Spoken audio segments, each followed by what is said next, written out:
എനിക്ക് നിങ്ങളെ പ്രാർത്ഥന പഠിപ്പിക്കുവാൻ കഴിയുകയില്ല, എന്നാൽ ഞാൻ തന്നെ ഒരു പ്രാർത്ഥനയാണ്. എനിക്ക് പ്രാർത്ഥിക്കുവാൻ മുട്ടുകുത്തിനിൽക്കേണ്ട ആവശ്യമൊന്നുമില്ല, ഞാൻ പ്രാർത്ഥനയാണ്.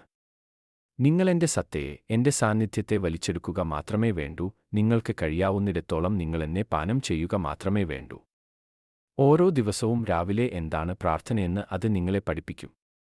ഓരോ ദിവസവും രാവിലെ എന്താണ് പ്രാർത്ഥനയെന്ന് ഞാൻ നിങ്ങളെ പഠിപ്പിച്ചുകൊണ്ടിരിക്കുന്നു. നിങ്ങൾ എന്റെ അടുത്തേക്ക് വരുന്ന ഓരോ നിമിഷവും പ്രാർത്ഥന എന്തെന്ന് ഞാൻ നിങ്ങളെ പഠിപ്പിക്കുകയാണ്. ഞാൻ പ്രാർത്ഥനയിലാണ്. നിങ്ങളൊരൽപ്പം തുറന്നവനായിരിക്കുക മാത്രമേ വേണ്ടൂ.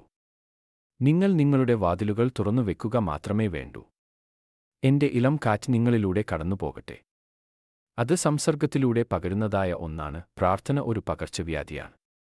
എങ്ങനെയാണ് പ്രാർത്ഥിക്കേണ്ടതെന്ന് എനിക്ക് നിങ്ങളെ പഠിപ്പിക്കുവാൻ കഴിയുകയില്ല, എന്നാൽ എനിക്ക് നിങ്ങളെ പ്രാർത്ഥനാനിരതനാക്കുവാൻ കഴിയും. എന്റെ സാന്നിധ്യത്തോടൊപ്പം കൂടുതൽ കൂടുതൽ സ്വരച്ചേർച്ചയിലാവുക. ചോദ്യങ്ങളെ നിങ്ങളുടെ മനസ്സിനുള്ളിൽ സൂക്ഷിക്കാതിരിക്കുക. കാരണം അവ തടസ്സങ്ങളായിത്തീരും. എന്തിനും പ്രാപ്യനായിരിക്കുക മാത്രം ചെയ്യുക, അപ്പോഴത് സംഭവിക്കും. ഒരു ദിവസം പെട്ടെന്ന് നിങ്ങളുടെ ഹൃദയം പാട്ടുപാടാൻ തുടങ്ങിയിരിക്കുന്നതായി, നിങ്ങൾക്കുള്ളിൽ എന്തോ നൃത്തം വെച്ചുകൊണ്ടിരിക്കുന്നതായി നിങ്ങൾ കാണും. ഏതോ പുതിയൊരു ഊർജം, ഇരുണ്ടതായൊരു രാത്രിയിൽ പെട്ടെന്ന് പ്രകാശത്തിന്റെ ഒരു രശ്മി നിങ്ങളുടെ സ്വത്വത്തിലേക്ക് കടന്നുവന്നതുപോലെ.